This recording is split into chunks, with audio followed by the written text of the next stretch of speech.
Good morning, everyone. Welcome. I'll start by reading the message of the day, October the 23rd. The wisdom to survive. My mom said she learned how to swim. Someone took her out in the lake and threw her off the boat. That's how she learned to swim. I said, Mom, they weren't trying to teach you how to swim. Reframing what happens to us can be a healthy way to survive terrible things, or it can become a veil of denial that keeps us from moving on. Often we simply have to trust that we will see the truth of things when we are strong enough and ready. Yet the danger in not seeing things as they are or were is that we can start to believe that in order to learn something, we need someone to throw us off the boat or out of the relationship. If we can't see the difference between the cruelty or hardship we experience and the wisdom waiting in our reflex to survive, we can find ourselves needing crisis or pain in order to learn. While much learning comes from crisis and pain, not all of it needs to. We don't need something to go wrong in order to change. Because we are going to be chanting this morning, and we are going to be chanting a chant that we will actually use the malas for, but this morning it's not necessarily for that. We're opening up the space, we're inviting in an energy into the space and the training overall to kind of like guide us through. So yogic tradition holds very strongly to deities or gods. There's over 32,000 of them for Hindus. So, and there's some that are like more popular or more known, and Ganesha is one of those gods. Ganesha or Ganesh, however you want to say that. And Ganesha is an elephant-headed god, and he's one of my faves. I like him. He's actually the most loved god out there, out of all 32,000. I think it's because he represents like a lot of being a human. He himself is like greedy and gluttonous. You can just see it by looking at him. He's got a big belly. He's got a broken tusk, so he's imperfect. There's just so much about him. And so I like, these are my guides. The deities, the goddesses mainly, more than the gods, but Ganesh as well. And so you can like take that or not. It's totally up to you. Remember, you're here to learn about yoga, so this is my life. This is not just something I sit up here and teach about. I actually practice this in my life. So what can help sometimes is to think about the deities as like an energy. Where your attention goes, where your focus goes, your energy grows. So let's just look at like the deity, the god, the goddess, as a certain type of like archetype or energy. Ganesha being that of protection and the removal of obstacles. So we invoke Ganesha today for that, to support us as we move through this training, to not only protect us, because we're going to be open, we are open, we're vulnerable, but also to support us like moving through the things that come up with ease and grace. Two words that I've more recently put into practice, because as so perfectly, I did not pre-read this to know what we were going through today. We don't need it always to be hard to learn or to change. It can be done with ease and grace. So Ganesha, the story of Ganesha, just so that you know like who we're the energy that we're bringing in, is he's an elephant-headed god. His Sanskrit name is Ganapatai, which means God of the people. Kind of suits, considering he's the most popular. So he was born to Shiva and Parvati. So just a little side note, the way that yoga kind of like establishes itself is there's like first and foremost the great goddess. We have Mahadevi, the feminine. overall everything. And these are like, there's nothing that represents this. There's not like a god or a picture or anything, a goddess, that is the great goddess. She's known as Mahadevi. You'll hear Maha a lot. Maha means great in Sanskrit. So we've got Mahadevi, which is everything. And then below that, we kind of like go into subsectors of gods and goddesses. So below that is the Trinity. And the Trinity is Brahma, who created everything. And he worked really hard at the beginning. You can read about that in Genesis. Everything was created. And once creation is complete, he doesn't have any more work to do. So we've got Brahma, the creator, and then we have Vishnu, the sustainer. And Vishnu, I mean, his work, him and Shiva, are constant. Because as we know, I'm going to relate physics and science and yoga together because they match, which is amazing. So we know that energy is, and it is neither created nor destroyed. So Brahma's done. Now we just need to maintain or sustain what's going on. And the only way we can do that is with destruction. And that's where Shiva comes in. We need the cycle of birth and death, but there's no new creation. So we've got the trinity of gods. And then from there, we have them coming as like avatars to the earth to remind us. Duh. So in their physical form, we've got Shiva, and Shiva's a bad boy. He's kind of like the sexy yoga dude with the man bun, and I would say he has the most consorts, okay? And one of those consorts is Parvati, and Parvati is a very brilliant, wise goddess. And they meet and they get together. There's a whole story about them, and apparently this is like where yoga comes from, like the physical asanas come from. Is Parvati and Shiva just hanging out in their philosophical talks, because that was their thing.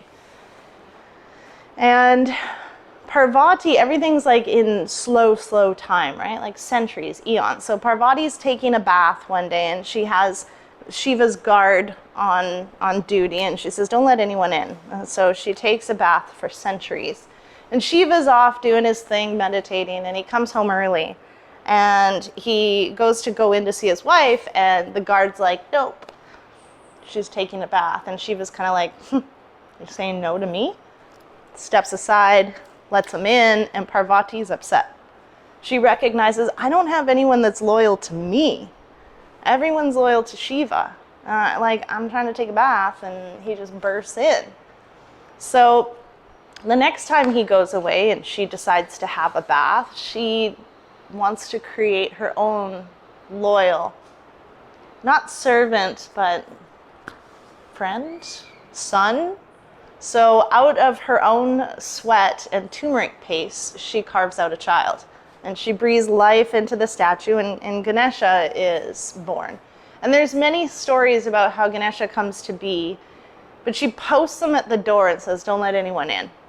And so Shiva comes home, and he wants to go and see his wife. And there's a couple stories. One is that there's this very good-looking man standing outside of the bath, and he won't let him in, so Shiva cuts his head off. The other story goes a little bit like less jealous and more like, do you know who I am? And he says, let me in, and Ganesh says, nope. And he says, do you know who I am? And Ganesh doesn't give a shit. Parvati's having a bath. And so he sends his whole army to destroy this man. And Ganesh is a god. Ganesh kills the army. And Shiva is enraged because now he's got to create a whole new army. And so he chops off his head, and Parvati hears the commotion and comes out. And she breaks down, and she says, that's our son. And he's like, I didn't know. So as the feminine does, she is upset, and she recedes and just disappears. And there's no balance without the feminine. And so the world is array. Like everything is not working well. And Vishnu says, dude, we need to do some work here. Like, what? You've pissed her off again. Like, what are we going to do? We need to fix this. So they say, what can we do to fix it? And she says, I want my son back. And so Shiva swears like he'll create a better son. And he says to Vishnu, when you head out there, you know, there's a couple stories around this too, but one of it is like, find the king of the jungle and bring me his head. And so, you know, you think it might be a tiger, a lion, but it's the elephant. And so he chops off the head of the elephant. It's said that the elephant like is honored and, you know, presents its neck and then brings it home, breathes life back into Ganesh, and there we have it.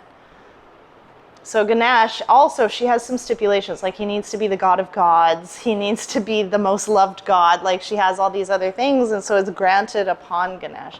And there's lots of cool stories about Ganesh, but we'll stay there with that one. So this is who we are chanting to today. This is who we're invoking into our space. He is not only the remover of obstacles, he's the placer of obstacles. He's here to support us in learning our lessons. And when we chant to him, if he's not going to remove something, the idea is that he's going to support us in guiding through that obstacle in the best way possible.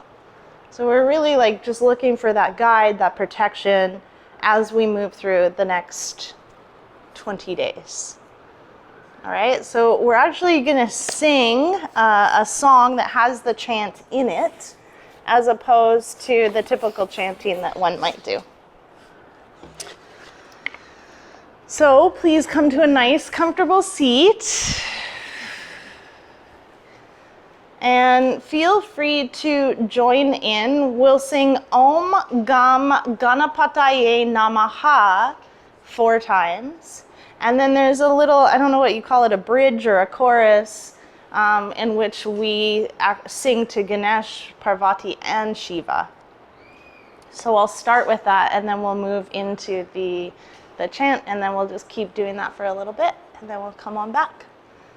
Right? So roll your shoulders down your spine and take a nice, long, slow, deep breath in, and then let it out. If you are like, you're not much into singing in front of people, I encourage you to kind of, if you can, just let it go. I think I'm a good guide because I don't have the most beautiful voice, but I'm okay with just belting it out. It feels really good. Om Ganesha, I'm praying to you, Lord Shiva. I'm praying to you, Parvati. I'm praying to you all night long with all I am. Om Gam Ganapataye Namaha. Om Gam Ganapataye Namaha. Om Gam Ganapataye Namaha. Om Gam Ganapataye Namaha. Om Ganesha, I'm praying to you, Lord Shiva. I'm praying to you, Parvati. I'm praying to you all night long with all I am. Om Gam Ganapataye Namaha. Om Gam Ganapataye Namaha. Om Gam Ganapataye Namaha. Om Gam Ganapataye Namaha. Om Ganesha, I'm praying to you, Lord Shiva. I'm praying to you, Parvati. I'm praying to you all night long with all I am. Om Gam Ganapataye Namaha. Om Gam Ganapataye Namaha. Om Gam Ganapataye Namaha. Om Gam Ganapataye Namaha. Om Ganesha, I'm praying to you, Lord Shiva. I'm praying to you, Parvati. I'm praying to you all night long with all I am. Om Gam Ganapataye Namaha. Om Gam Ganapataye Namaha. Om Gam Gam Ganapataye Namaha. Om Gam Ganapataye Namaha. Om Ganesha. I'm praying to you, Lord Shiva. I'm praying to you, Parvati. I'm praying to you all night long with all I am. Om Gam Ganapataye Namaha. Om Gam Ganapataye Namaha. Om Gam Ganapataye Namaha. Om Gam Ganapataye Namaha. Om Ganesha. I'm praying to you, Lord Shiva. I'm praying to you, Parvati. I'm praying to you all night long with all I am. Om Gam Ganapataye Namaha.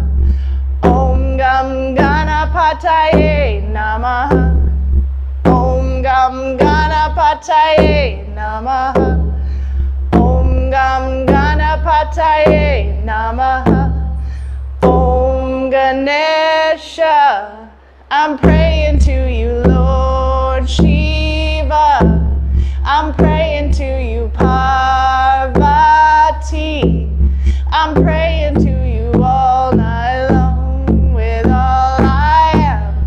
Om Gam Ganapataye Namaha. Om Gam Ganapataye Namaha. Om Gam Ganapataye Namaha. Om Gam Ganapataye Namaha. Om Ganesha. I'm praying to you, Lord Shiva. I'm praying to you, Parvati.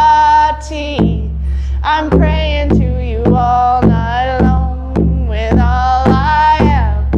Om Gam Ganapataye Namaha. Om Gam Ganapataye Namaha. Om Gam Ganapataye Namaha. Om Gam Ganapataye Namaha. Last round. Om Ganesha. I'm praying to you, Lord Shiva. I'm praying to you, Parvati. I'm praying to you all night long with all I am. Om Gam Ganapataye Namaha. Om Gam Ganapataye Namaha. Om Gam Ganapataye Namaha. Om Gam Ganapataye Namaha.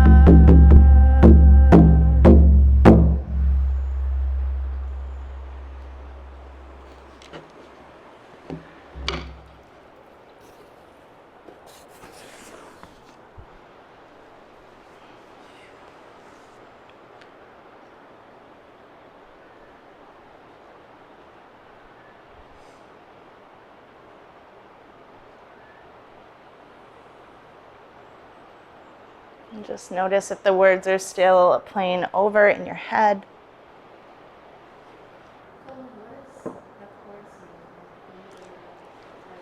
It's a salutation to Ganesha.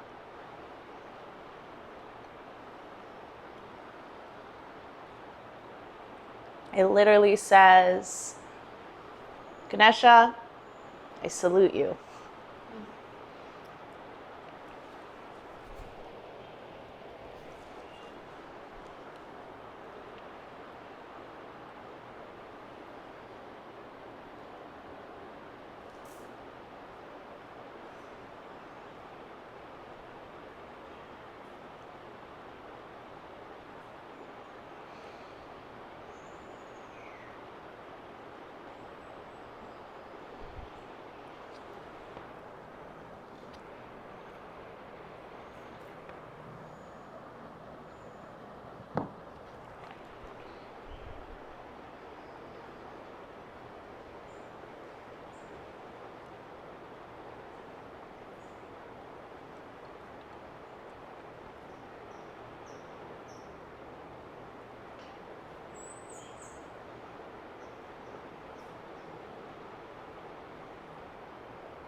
So feel free to come on back to your mat, your body. Feel free to wiggle, adjust your position.